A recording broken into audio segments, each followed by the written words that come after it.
नमस्कार।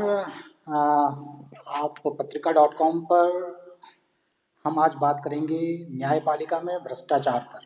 न्यायपालिका में भ्रष्टाचार इन दिनों काफ़ी चर्चा में है। एनसीईआरटी की किताब में इसका जिक्र हुआ और इस पर सुप्रीम कोर्ट ने जो रुख अपनाया उसके बाद से ये मुद्दा कुछ ज़्यादा ही चर्चा में है। हम बात करेंगे इस बारे में दुष्यंत दवे जी से, जिन्होंने 48 साल वकालत करने के बाद 2025 जुलाई में अचानक संन्यास ले लिया और अभी वो बड़ौदा में हैं और उनके पास लैपटॉप या आईपैड नहीं है, इसलिए हम वीडियो रिकॉर्ड नहीं कर पा रहे हैं और फ़ोन पर ही उनसे बातचीत कर रहे हैं। दुष्यंत दवे साहब, स्वागत है आपका। नमस्कार। सबसे पहले तो हम आपसे यही जानना चाहेंगे कि क्या न्यायपालिका में भ्रष्टाचार है? देखिए, भ्रष्टाचार तो देश के हर एक इंस्टीट्यूशन में है। कोई ऐसा इंस्टीट्यूशन नहीं है जिसमें भ्रष्टाचार नहीं है। आप राजकारण में देखिए भ्रष्टाचार है, आप सर्विसेज में देखिए भ्रष्टाचार में है। तो जुडिशरी भी कोई एक अलग तो नहीं है। जुडिशरी भी समाज से आती है, समाज के लोग जजेस बनते हैं, तो भ्रष्टाचार तो जरूर होगा। क्योंकि आप देखिए, आप प्राइवेट सेक्टर में भी आप जाएंगे बहुत अंदर से, तो आप देखेंगे बहुत सारा भ्रष्टाचार है प्राइवेट सेक्टर में भी। बड़ी बड़ी कंपनियों में, परचेज डिपार्टमेंट में काफी भ्रष्टाचार होते हैं। तो भ्रष्टाचार एक तरीके से हमारे रग रग में आ गया है और जुडिशरी उससे दूर नहीं रह सकती है।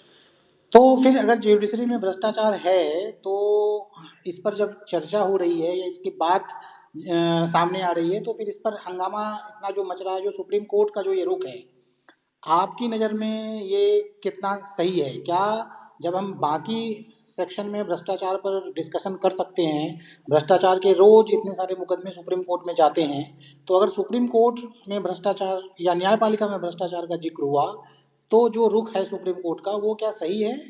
देखिए, एक चीज आपके सब दर्शकों को समझनी चाहिए कि जुडिशरी में भ्रष्टाचार की एक चर्चा से उसका मतलब ये नहीं होता है कि हर एक जज भ्रष्टाचार से जुड़ा हुआ है।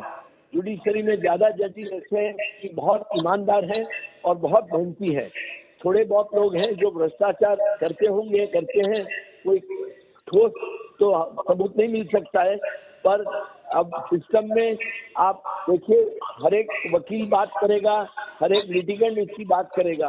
भ्रष्टाचार जरूर है और भ्रष्टाचार के अलग अलग रूप है। पॉलिटिकल इंटरफियरेंस भी भ्रष्टाचार है, जैसे बेंच फिक्सिंग भी भ्रष्टाचार है, अंकल जस्टिस भी भ्रष्टाचार है और पैसे देना भ्रष्टाचार है। तो तरह तरह के रूप से भ्रष्टाचार हो सकता है और वो होता रहा है, पर वो थोड़े जजेस को अफेक्ट करता है। ज्यादातर जुडिशरी के जजेस ईमानदार हैं, तो ये सबसे पहले समझने की जरूरत है। उसके बाद एक जरूरी है कि चीफ जस्टिस साहब बहुत ही ज्यादा सेंसिटिव हो गए इस बारे में, क्योंकि अगर आप भ्रष्टाचार जो जुडिशरी में है, जिसका जिक्र पहले बहुत सालों से आपके चीफ जस्टिस, बहुत सारे चीफ जस्टिस ने किया है।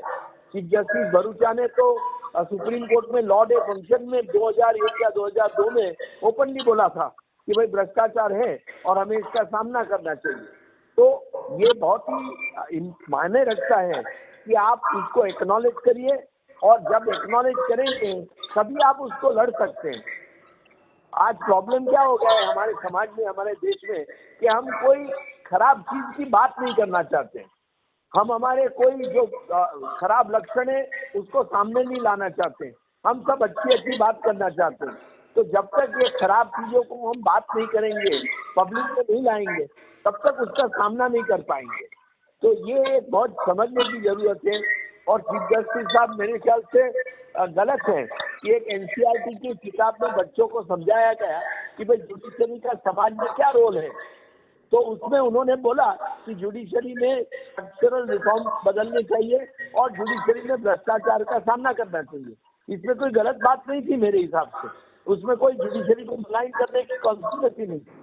चीफ जस्टिस साहब इतने सेंसिटिव हो गए, मैं ताजुब हूँ, क्योंकि अभी शायद आपको याद ना हो, दिसंबर में चीफ जस्टिस साहब ने खुद बोला था कि बहुत सारे रिटायरिंग जजेस अपनी रिटायरमेंट में सिक्सर लगाते हैं अपने ऑर्डर्स में। तो वो क्या इंडिकेट कर रहे थे?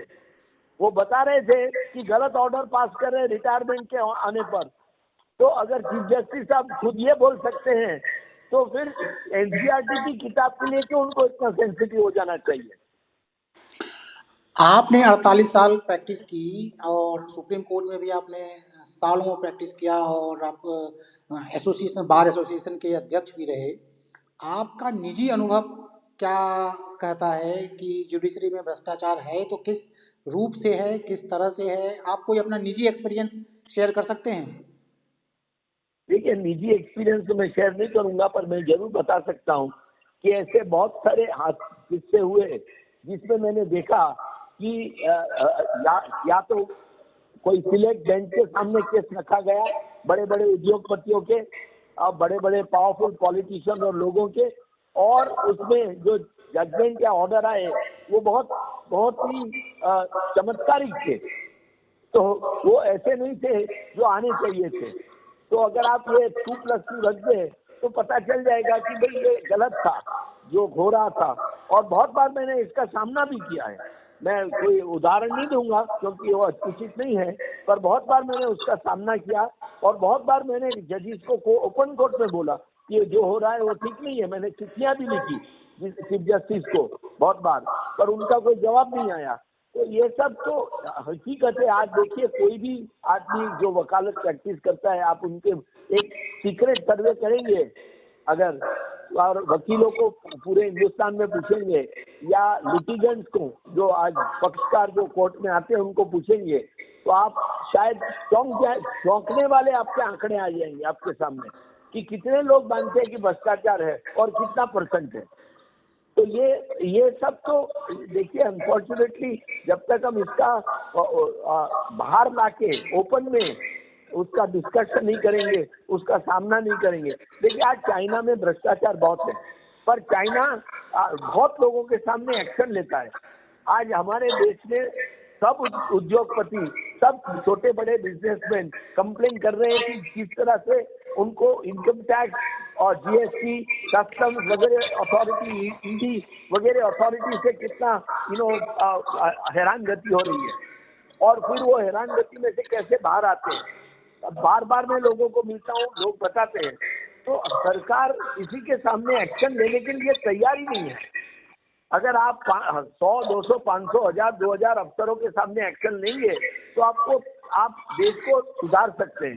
जो चाइना करता है साल में 2, 5, 10 हजार लोगों के सामने, अभी तो चाइना ने बड़े बड़े जनरल के सामने भी एक्शन लिए। तो वो पब्लिक एक एक्नॉलेजमेंट है चाइना का कि हमारे यहाँ करप्शन है, पर हम करप्शन को लड़ने के लिए तैयार हैं। हम सब उसको कारपेट के नीचे छुपाने की कोशिश करते हैं और हम समझते हैं कि हाँ नहीं, अगर हम डिस्कस करेंगे तो लोग क्या सोचेंगे। अरे, डिस्कस नहीं करने से लोग आपके बारे में ज्यादा बात करते हैं। हाँ, तो ये गलत, एक रास्ता ही हमारा गलत है। आपने जो कहा आपने चिट्ठी लिखी और उस पर कुछ नहीं हुआ, तो जो चिट्ठी लिखी क्या उसको आपका औपचारिक शिकायत माना जाए या इनफॉर्मल थी वो चिट्ठी? नहीं, वो औपचारिक था, पर मैंने ऑफिशियली ओपन लेटर लिखे थे चीफ जस्टिस को, बाकी जजेस को कॉपी भी भेजी थी। तो ये सब तो होता रहता है। मैंने कोर्ट में भी भाई कई बार ऑब्जेक्शन लिए कि भाई ये मैटर सुनवाई नहीं होनी चाहिए आपके सामने, कैसी तरह से आपके सामने रखी गई हो, मैं ताजुब हूँ। तो ये सब तो होता रहता है। अनफॉर्चुनेटली देखिए, जब तक बार एसोसिएशन और बार काउंसिल इसके बारे में सक्षम कदम नहीं उठाना चाहती है, तब तक कोई एक इंडिविजुअल वकील इसको बदल नहीं सकता है। एक चीज मैंने लड़त जरूर लड़ी और मैं जरूर मानता हूं कि उसके कारण मुझे काफी वकील मित्रों में बहुत मान मिला। आज मैं कहीं भी जाता हूं तो लोग मुझे बहुत सम्मान देते हैं, पर उसका रिजल्ट नहीं आया। सिस्टम में कोई भी बदलाव नहीं आ सका। तो बदलाव कब आएगा? जब बार काउंसिल ऑफ इंडिया और बार एसोसिएशन ऑफ इंडिया साथ मिलके, और सब बार एसोसिएशन हर एक कोर्ट के साथ मिलके आएंगे और बोलेंगे ये जज के सामने हमें शिकायत है, आप इसको इंक्वायरी करिए। वो जब तक नहीं होगा तब तक हम इसको सुधार नहीं सकते, पर सुधारने की जरूरत जरूर है। तो एक चीज ये, जैसे 10 साल में चीफ जस्टिस के पास 8,000 से ज़्यादा शिकायतें आई सिटिंग जजेस के खिलाफ, और इन शिकायतों पर क्या होता है नहीं होता है ये जनता को पता नहीं चल पाता है। तो इसमें दो चीज़ हम आपसे जानना चाहेंगे। एक तो ये कि कोर्ट के अंदर इंटरनल प्रोसेस क्या है और वो प्रोसेस कितना इम्प्लीमेंट होता है। दूसरा सवाल कि शिकायतें आती हैं और उस पर आपने क्या किया, वो अगर जनता के सामने बात नहीं जाती है, तो आप अगर एक्शन ले भी रहे हैं, शिकायतों पर काम कर भी रहे हैं, तो भी अगर वो जनता को सामने नहीं जा रही है वो बात, तो क्या उसका एक परसेप्शन नेगेटिव बनता है? देखिए, आज आज जुडिशरी को निष्पक्ष होना बहुत ही जरूरी है। न्याय प्रणालिका का समाज में बहुत बड़ा रोल है, और न्याय करना एक बहुत ही उम्दा चीज है। मैं तो समझता हूँ न्याय करना एक एक पायस ड्यूटी है जज की। अगर वो सही तरीके से न्याय नहीं कर सकते हैं, निष्पक्ष तरीके से, तो फिर वो अपने आप को, अपने सिस्टम को और लोगों को अन्याय करते हैं।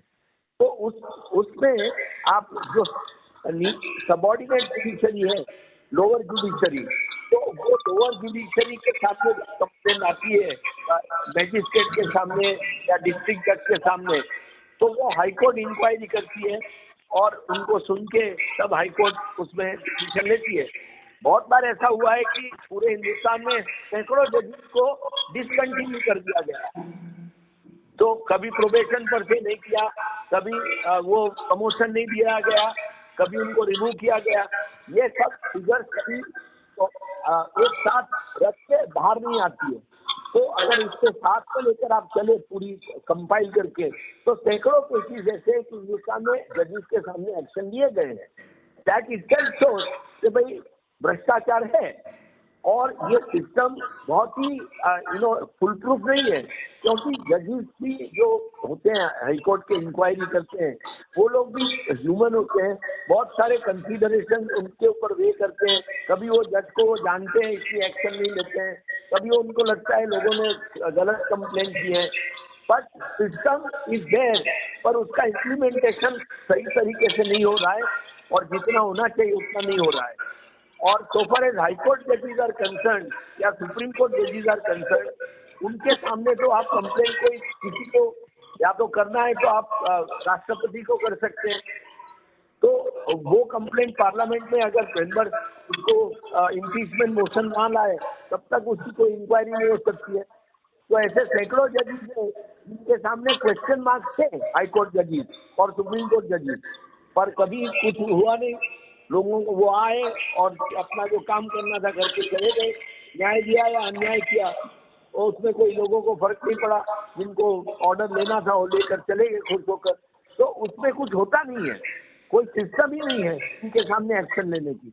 और जैसे मैंने आपको बोला कि जब तक बार एसोसिएशन या बार काउंसिल जॉइंटली खड़े होकर उन जजेस के सामने आवाज नहीं उठाती है, तब तक कुछ नहीं हो सकता, क्योंकि उनको शेम करने की जरूरत है, उनको एक्सपोज करने की जरूरत होती है। तो वो हम करते नहीं है, हम समझते हैं सब कुछ छुपा देना चाहिए। एक जैसे ताजा उदाहरण जस्टिस यशवंत वर्मा का है, इस पर भी सवाल उठता है। जब कोर्ट ने अपनी ओर से दे दिया और अब जो है एक तरह से ये इम्पीचमेंट का प्रोसेस शुरू होने की नौबत है, तो क्या 1 साल से ज़्यादा हो गया, लगभग 1 साल होने को हैं, और अभी भी जस्टिस वर्मा सिस्टम में काम कर रहे हैं, जबकि एक तरह से ये आ गया है कि नोट जो है जो उनके घर में मिला, उस पर जो भी सुप्रीम कोर्ट ने जांच वाच करना था वो करके दे दिया है। जो व्यवस्था है कि विदाउट इम्पीचमेंट जज हटेंगे नहीं, क्या लगता है कि ये जो व्यवस्था है करप्शन से निपटने की, उस व्यवस्था में भी बदलाव की अब जरूरत है बदली हुई परिस्थितियों के मुताबिक, ताकि जनता में परसेप्शन जो है, जैसे आप कह रहे हैं कि बहुत कम जज भ्रष्ट होते हैं, ज़्यादातर जो है ईमानदार होते हैं, लेकिन परसेप्शन जो है 2007 में ट्रांसपेरेंसी इंटरनेशनल का सर्वे था, तो उसमें तकरीबन 70% लोग ये मान रहे थे कि भारत की न्यायपालिका भ्रष्ट है। तो परसेप्शन ज्यादा का है, उसके लिए क्या किया जाना चाहिए आपके हिसाब से? देखिए, इम्पीचमेंट प्रोसेस तो बहुत फॉल्टी है ही, इट इज नॉट सेटिस्फैक्टरी। दूसरा कि ये इम्पीचमेंट प्रोसेस होने के बावजूद भी मेरे ख्याल से एक एक प्रोविजन होना चाहिए कि जैसे ही चीफ जस्टिस ऑफ इंडिया और उनके 2 सीनियर मेंबर एग्जामिन करके देखे कि हाई कोर्ट जज या सुप्रीम कोर्ट जज के सामने जो एलिगेशन थे उसमें प्राइमा फेसा तथ्य है, तो क्रिमिनल प्रोसिक्यूशन लॉन्च जरूर करना चाहिए उनके सामने, क्योंकि इम्पीचमेंट तो उनको रिमूव करने के लिए है, but criminal law must be attracted against such judges or prohibit under Prevention of Corruption Act or other normal criminal laws। तो वो एक्शन मेरे ख्याल से होनी चाहिए, वो होती नहीं है। और ये बहुत दुर्भाग्यपूर्ण बात है कि ऐसे जजेस पिछले 50 साल में 10-20 ऐसे एपिसोड हुए होंगे, बट वो सब दे गॉट अवे। तो उसका क्या मायने है कि अगर इम्पीचमेंट प्रोसेस में लोग ऐसे समय बिताते रहेंगे और वो जज साहब सैलरी देश से लेते रहेंगे, मेरी और आपकी टैक्स पेड में पैसों से, तो ये तो एक हास्यास्पद बात है। तो मेरे ख्याल से साइड बाय साइड प्रोसिक्यूशन उनका होना चाहिए, पर वो प्रोसिक्यूशन चीफ जस्टिस और उनकी बनाई हुई एक committee prima facie they should be satisfied कि हाँ कुछ तथ्य है। दवे साहब, बहुत बहुत धन्यवाद आपका। Thank you very much.